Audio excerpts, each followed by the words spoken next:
full of donuts.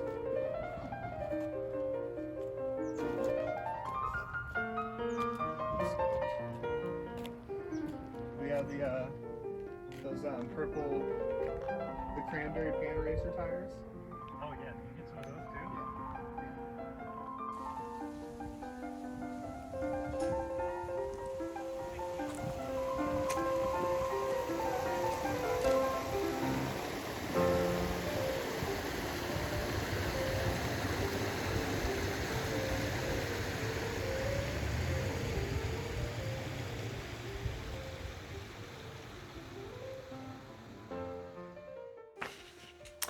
All right, we are back again. And I missed last week. I had some last minute family stuff that I had to attend to. There was a loss in the family. I had to travel to go. I wasn't super close to the person that was lost, but nonetheless, I had to travel a bit. Went and visited, had some nice visits. But that is why there was no video last week. So I do apologize for that. In the midst of my family stuff and missing the last video, I passed my 1 year mark for this channel, for making videos on this channel. So, woo! Happy 1 year to me. July 16 was when I put out that first video, and it's July 27 as of recording this.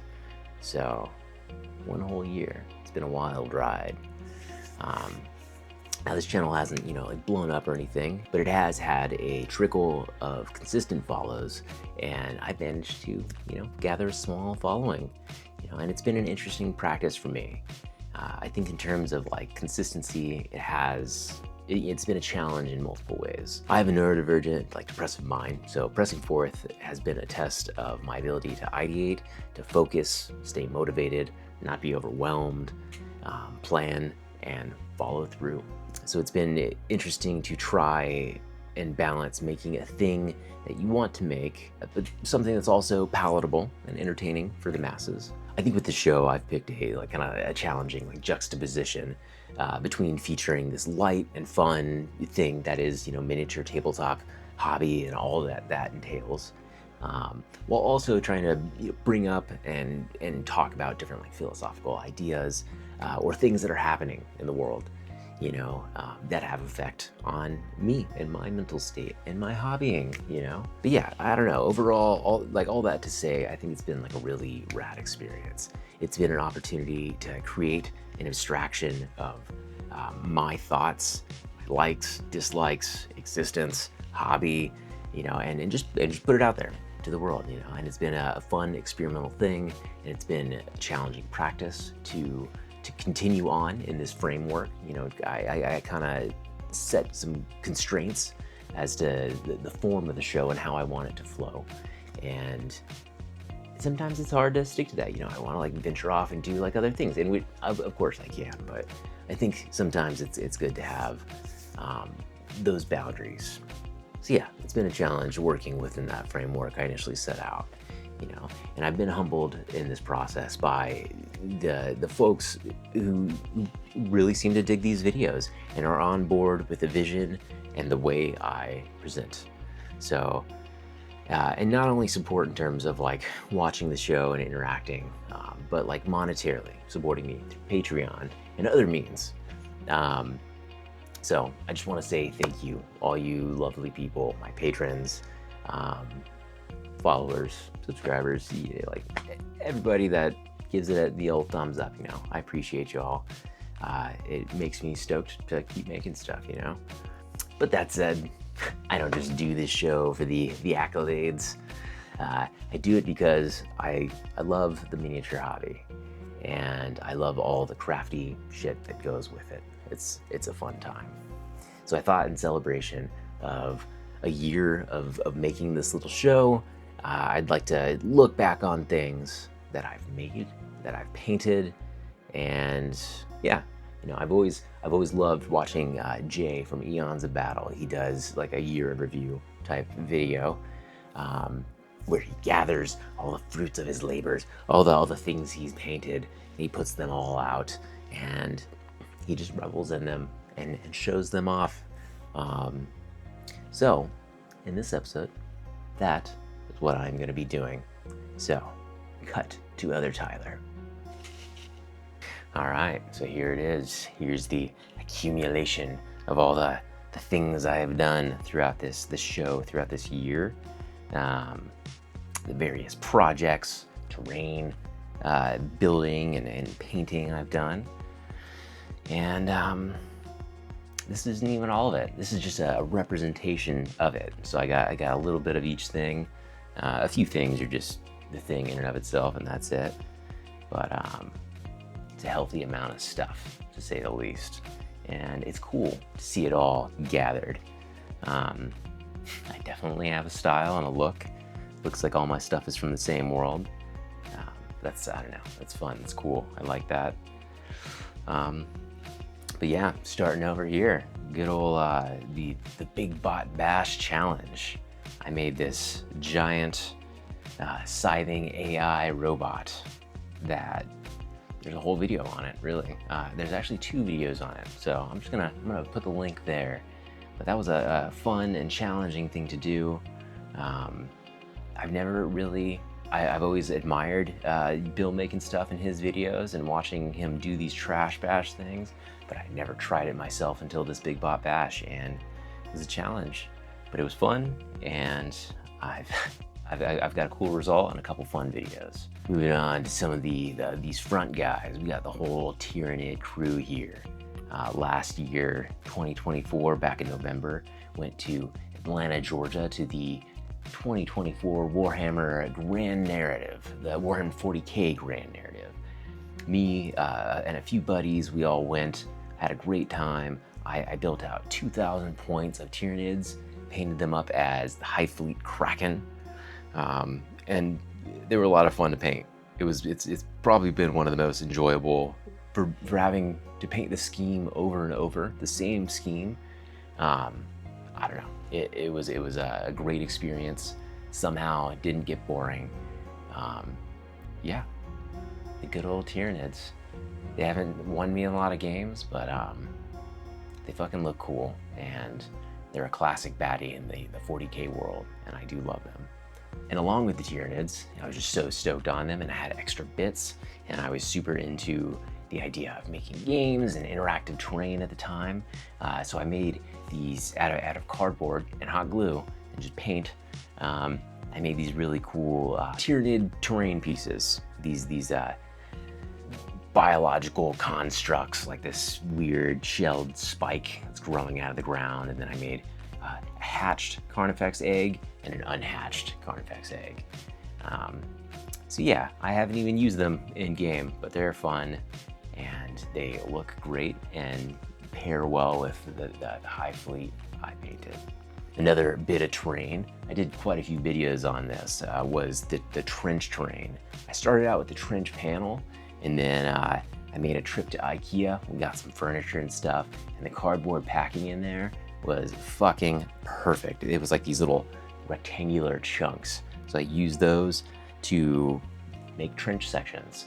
I'd seen it in another video, so I have this whole little trench board setup, and it's modular. You can move it all around. You got the decking that you can use for decking. You can use it as little bridges. Yeah, it's a rad piece of the terrain, and it's one of my favorite things. And I think I'm definitely really proud of that one. Another big project I've been working on throughout the year are my Death Guard. 30K Death Guard were definitely the focus for a long time, but I also did a lot of 40K as well. I'd already had a 40K Death Guard army going, and I just fattened it up this year, and I've added Death Shroud, I kit bashed a Demon Prince, got a bunch more Marines that I got to paint up, and then of course for all the 30K stuff, you know. Now we're going to be getting ready for 3rd edition, but we were initially getting ready to ramp up, build up some fat armies to play some 2nd edition.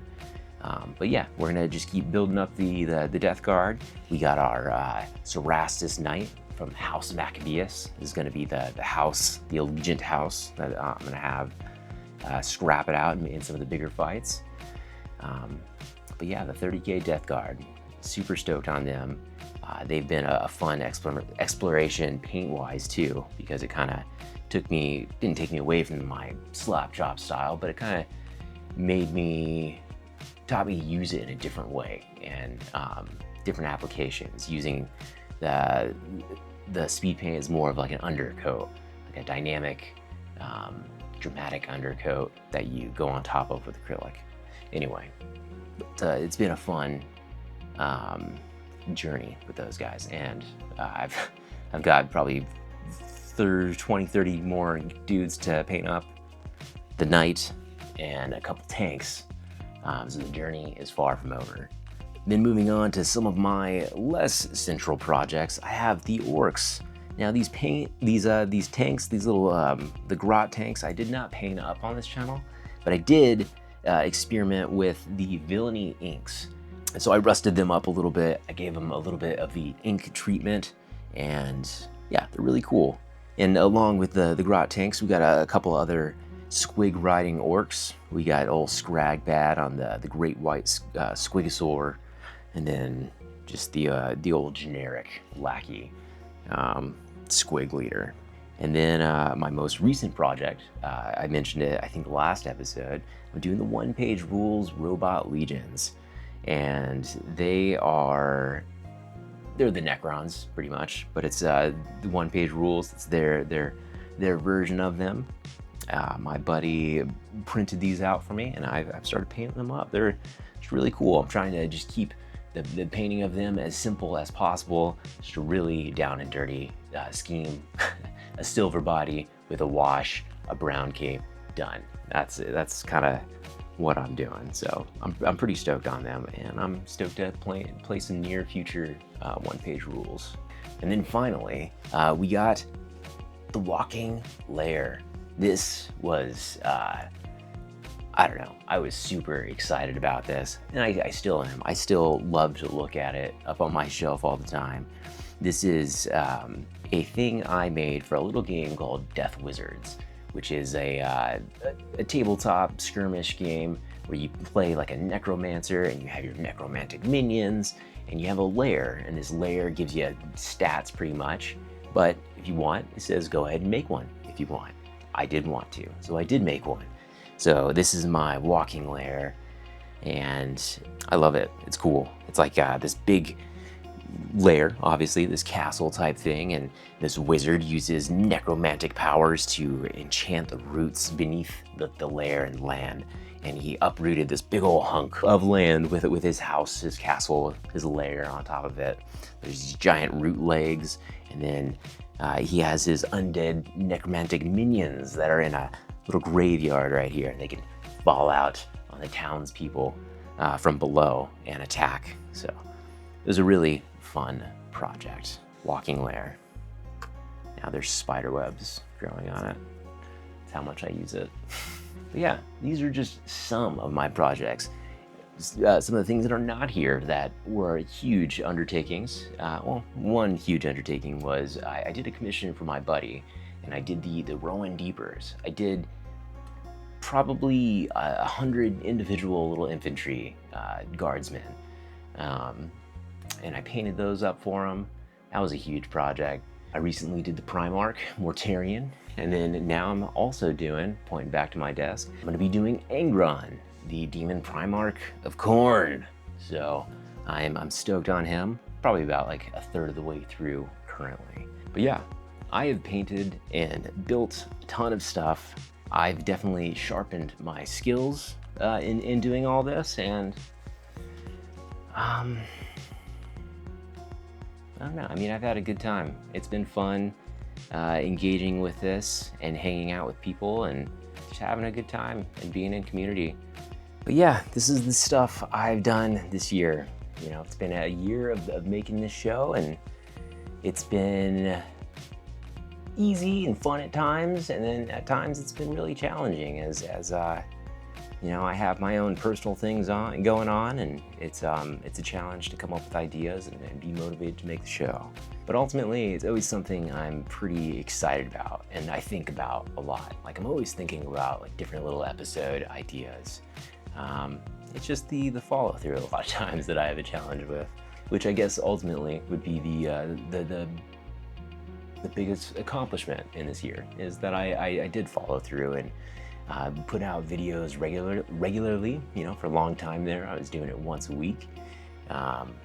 Just through some vacation stuff, it kind of got that flow kind of got disrupted, and I went down to every other week. But all that to say, I have accomplished quite a bit, and I'm proud of it. I'm proud of the things I've painted, the things I've made, and I'm proud that I've kept up with the show. So if you have stuck along with me for the journey, I do thank you for that. I hope you're enjoying, and I hope you've enjoyed the evolution of the show as I've, I don't know, just figured it out and just figured out my style, the way I want to put out things, and yeah. Appreciate you sticking with me.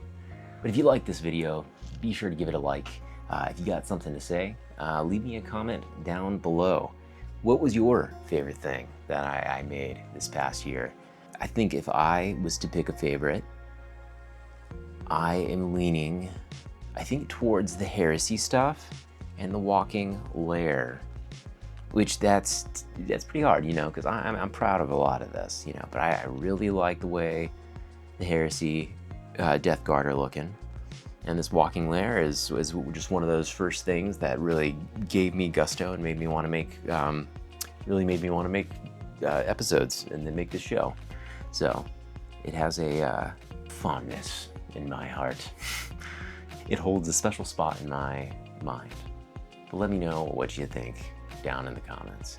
And of course, if you enjoyed this episode, if you have watched a few of my episodes and you've enjoyed and you haven't subscribed yet, be sure to subscribe. Just hit that old subscribe button down below, and we'll continue to have a good time and crank out the hobby goodness. But that is going to be it for me for now. This has been my year in review. I hope you enjoyed. I certainly had a great time. And as always, I hope you have a great week, and we'll see you in the next one. Goodbye.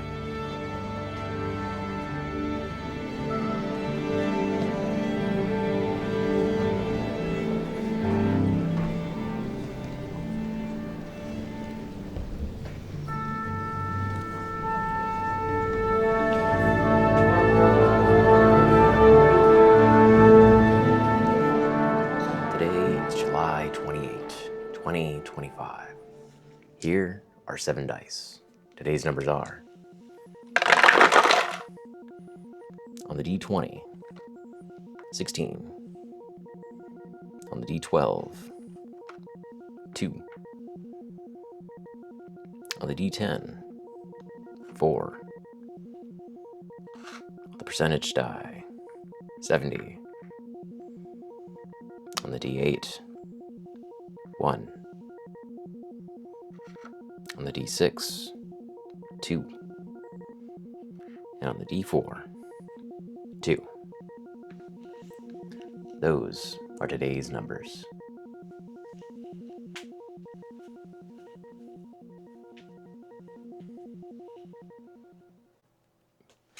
I started.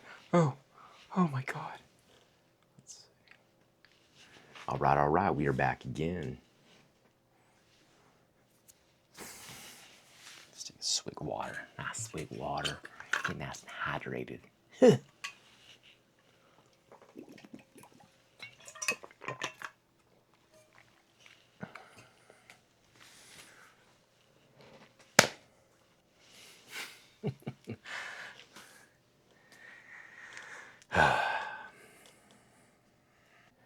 Not everything I've done, but a representation of it. Don't touch the mic. Oh, getting old.